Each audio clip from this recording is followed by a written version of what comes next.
ആർക്കെങ്കിലും ഏതെങ്കിലും തരത്തിലുള്ള പ്രശ്നങ്ങൾ ശാരീരികമായിട്ട്, മാനസികം എന്ന് പറയണില്ല, കാരണം മാനസികം എന്ന് വരുന്നത് പോലും ശരീരത്തിൻ്റെ ഒരു വീക്ക്നെസ്സിൽ നിന്നാണ്, അല്ലെങ്കിൽ ശരീരത്തിൻ്റെ തളർച്ച ഡിറ്റക്റ്റ് ചെയ്യുമ്പോഴാണ് മനസ്സ് രൂപപ്പെട്ട് വരുന്നത്. അപ്പം ആർക്കെങ്കിലും ഏതെങ്കിലും രീതിയിലുള്ള രോഗങ്ങളോ ശാരീരികമായിട്ട് പ്രശ്നങ്ങളോ ഉണ്ടെങ്കിൽ ഈ ശരീരത്തെ ഞാൻ ഇഷ്ടപ്പെടാൻ നോക്കുന്നത് കൊണ്ടാണ്. മനസ്സിലായോ?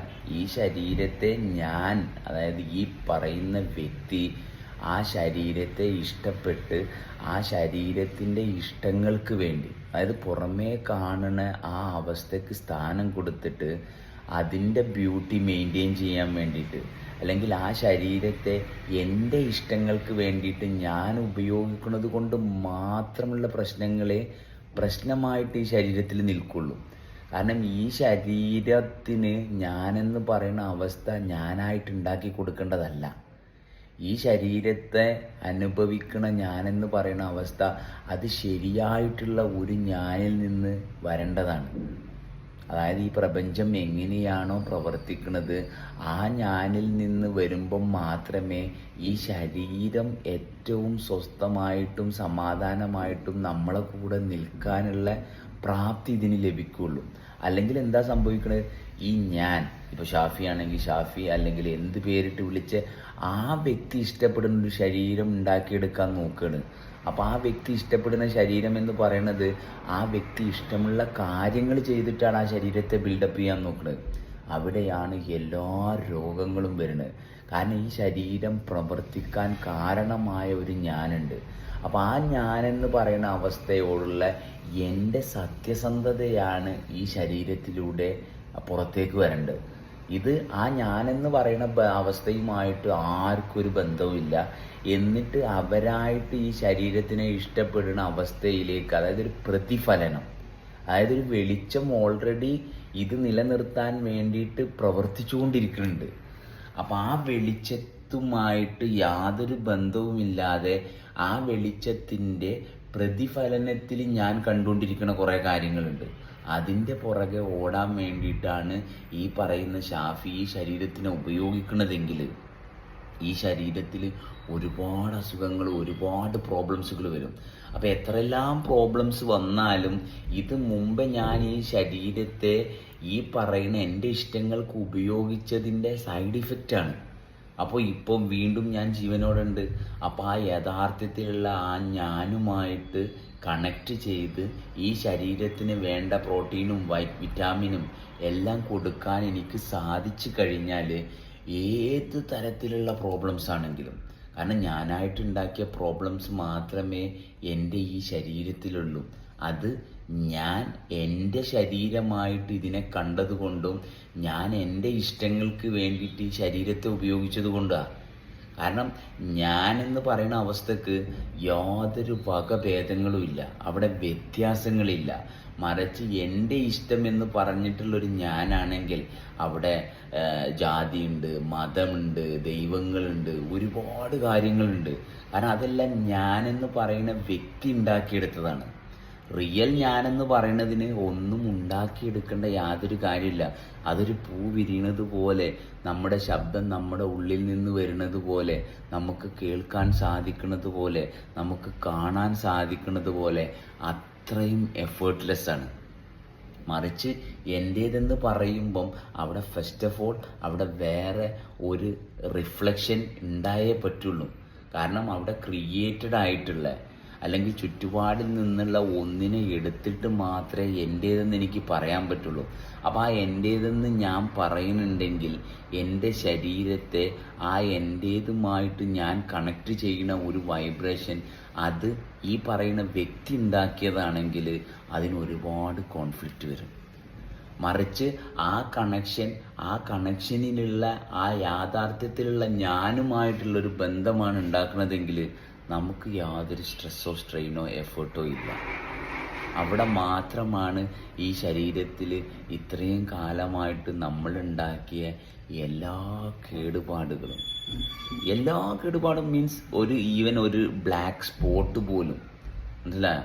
അതായത് ഒരു സ്പോട്ട് പോലും എടുത്ത് കളയണമെങ്കിൽ ഇതിനെ നമ്മൾ കൊണ്ടുപോകുന്ന രീതി എൻ്റെ ഇഷ്ടങ്ങൾക്കാണെങ്കിൽ നമ്മൾ ശ്രദ്ധിച്ചു നോക്കുക, എൻ്റെ ഇഷ്ടങ്ങൾക്കനുസരിച്ചാണ് ഞാൻ ഈ ശരീരത്തിനെ കൊണ്ടുപോകണമെങ്കിൽ ഈ ശരീരവുമായിട്ട് ബന്ധപ്പെട്ടുള്ള എൻ്റെ വീട് അല്ലെങ്കിൽ എൻ്റെ കുടുംബം, എൻ്റെ കുട്ടികൾ, ഈ പറഞ്ഞ എന്തിനു പറയണ എനിക്ക് സ്വന്തമായിട്ടൊരു മൊബൈൽ ഫോൺ പോലും ഉണ്ടെങ്കിൽ അതിൽ പോലും അത് റിഫ്ലക്റ്റ് ആവുന്നുള്ളതാണ്. അല്ലെങ്കിൽ ഞാൻ ചെയ്തുകൊണ്ടിരിക്കുന്ന പ്രവർത്തനങ്ങൾ, ഞാൻ പല സാധനങ്ങൾ പല സ്ഥലത്ത് കൊണ്ടുപോയി വെക്കുന്ന കാര്യങ്ങൾ, ഞാനൊരു കിച്ചണിലേക്ക് കയറുമ്പോൾ അല്ലെങ്കിൽ ഞാനിരുന്ന് എന്ത് പ്രവൃത്തി ചെയ്യുമ്പോഴും എന്ത് നിസ്കരിക്കുമ്പം പോലും ഈ ഞാൻ ഇഷ്ടപ്പെട്ടിട്ടാണ് ഞാൻ നിസ്കരിക്കണതെങ്കിൽ അവിടെ ആ നിസ്കാരത്തിലൊന്നും ഒരു ശ്രദ്ധയും ഉണ്ടാവില്ല. ആ നിസ്കരിക്കുന്നത് തന്നെയാണ് ആ വ്യക്തിയുടെ ഏറ്റവും വലിയ നാശം.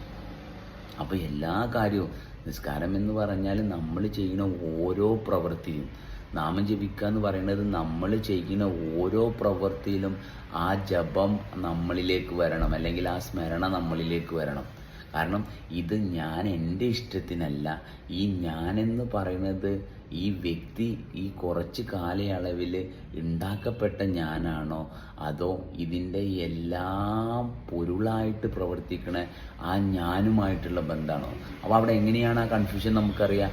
കാരണം എവിടെയെങ്കിലും കോൺഫ്ലിക്റ്റ് വരുന്നുണ്ടെങ്കിൽ അല്ലെങ്കിൽ എന്തിനോടെങ്കിലും പ്രത്യേകിച്ച് ഈ ശരീരത്തിന് ആകർഷണം തോന്നുന്നുണ്ടെങ്കിൽ, എന്തെങ്കിലും ഒന്നിനെ പർട്ടിക്കുലറായിട്ട് അതായത് താല്പര്യം വരുന്നുണ്ടെങ്കിൽ അത് ഞാൻ ഈ ശരീരത്തെ ഉണ്ടാക്കിയെടുത്ത ഞാനെന്ന് പറയുന്ന വ്യക്തി, ഷാഫി എന്ന് പറയുന്ന വ്യക്തി. അപ്പോൾ അതിനെ മാറ്റിയിട്ട് ഈ ഞാനെന്ന് പറയുന്ന റിയലായിട്ടുള്ള അവസ്ഥ ഉപയോഗിച്ച് എല്ലാത്തിനെയും ഒരുപോലെ കാണാൻ സാധിക്കുമ്പം അവിടെ നിന്നാണ് സത്യത്തിൽ ഈ ശരീരത്തോട് അല്പമെങ്കിലും നമ്മൾ എന്തെല്ലാം ആനുകൂല്യത്തിൽ ഈ ശരീരത്തെ നമുക്ക് അനുഭവിക്കാനുള്ള യോഗ്യത അവിടെ നിന്ന് മാത്രമാണ് തുടങ്ങുന്നത്. അല്ലാതെ ഈ ശരീരം നിങ്ങൾ പറയണത് പോലെ ഞാൻ പറയണത് പോലെ കിട്ടാൻ പോണില്ല.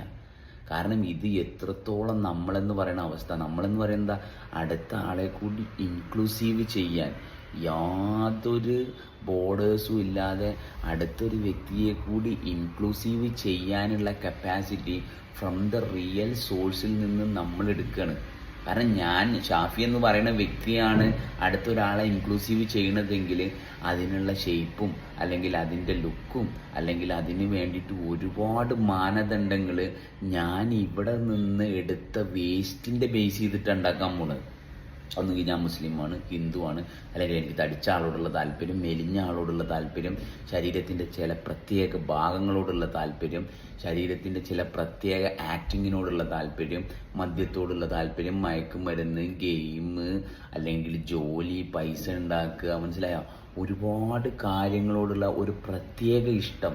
എനിക്ക് നിസ്കരിക്കുമ്പോൾ മാത്രമാണ് എനിക്ക് സമാധാനം കിട്ടുന്നത്, പള്ളിയിൽ പോകുമ്പോൾ മാത്രമാണ് സമാധാനം കിട്ടുന്നത്, അമ്പലത്തിൽ പോകുമ്പോൾ മാത്രമാണ് സമാധാനം കിട്ടുന്നത്, കഞ്ചാവ് വലിക്കുമ്പോൾ എനിക്ക് എന്നെ കൂടുതൽ അറിയാൻ പറ്റുന്നത്, മയക്കുമരുന്ന് ഉപയോഗിക്കുമ്പോൾ കൂടുതൽ അറിയാൻ പറ്റുന്നത്, മദ്യപിക്കുമ്പോൾ കൂടുതൽ അറിയാൻ പറ്റുന്നത്, എൻ്റെ ഗേൾ ഫ്രണ്ടിൻ്റെ കൂടെ ഇരിക്കുമ്പോൾ എനിക്ക് കൂടുതൽ അറിയാൻ പറ്റുന്നത്, ഭാര്യയുടെ കൂടെ, കുട്ടികളുടെ കൂടെ, ഇങ്ങനെ ഒരുപാട് ന്യായങ്ങൾ നമ്മളുണ്ടാക്കിയ ആ അന്യായങ്ങളിലെ അവസ്ഥയിലാണ് നമ്മൾ ഇരിക്കുന്നതെങ്കിൽ നമ്മുടെ ശരീരത്തിൽ കൃത്യമായിട്ട് കാണാൻ പറ്റും. കാരണം ഓരോ അവസ്ഥയിലും അതിനനുസരിച്ചുള്ള ഇമോഷൻസ് ഈ ഹോൾ ബോഡിയിൽ നമുക്ക് കൃത്യമായിട്ട് എണ്ണി എടുക്കാൻ പറ്റും.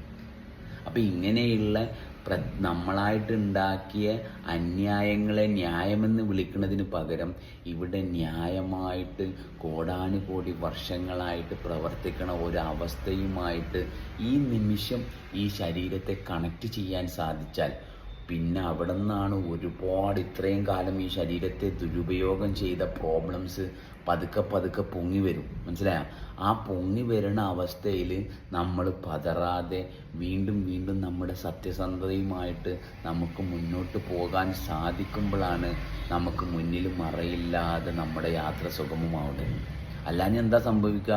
കാരണം കള്ള് കുടിക്കുന്ന ഒരു വ്യക്തിയെ സംബന്ധിച്ച് ഒരിക്കലും അയാളുടെ സൈഡ് ഇഫക്റ്റ് അയാൾക്ക് അത്രയും യോഗ ഉണ്ടെങ്കിലേ അറിയാൻ പറ്റുള്ളൂ. അല്ലെങ്കിൽ അയാൾ ആ സൈഡ് ഇഫക്റ്റിനെ പോലും എഫക്റ്റ് ചെയ്യാത്ത രീതിയിൽ അയാൾ മരിച്ചു പോകും. അപ്പം നമ്മൾ സ്റ്റോപ്പ് ചെയ്താൽ, നമ്മൾ സ്വസ്ഥമായിട്ടൊരു സ്ഥലത്ത് 5 മിനിറ്റ് ഇരുന്നാൽ മാത്രമേ എന്താണോ നമ്മുടെ സ്വസ്ഥതക്കേട് എന്ന് നമുക്ക് അറിയാൻ പറ്റുള്ളൂ. അല്ലാതെ ഫുൾ ടൈം ഓടിക്കൊണ്ടിരിക്കുന്ന ഒരു വ്യക്തിയെ അയാൾക്ക് ക്ഷീണം എന്താണെന്ന് അറിയുന്ന പോലും ഇല്ലാതെ അയാൾ മരണത്തിലേക്ക് പോയിക്കൊണ്ടിരിക്കുക. അപ്പം നമ്മൾ റിലാക്സ് ആയിട്ടിരുന്ന് എങ്ങനെയാണ് കാര്യങ്ങളെന്ന് വളരെ കുറഞ്ഞ സമയം ജസ്റ്റ് നോക്കിയാൽ കാര്യങ്ങൾ കൃത്യമാവും.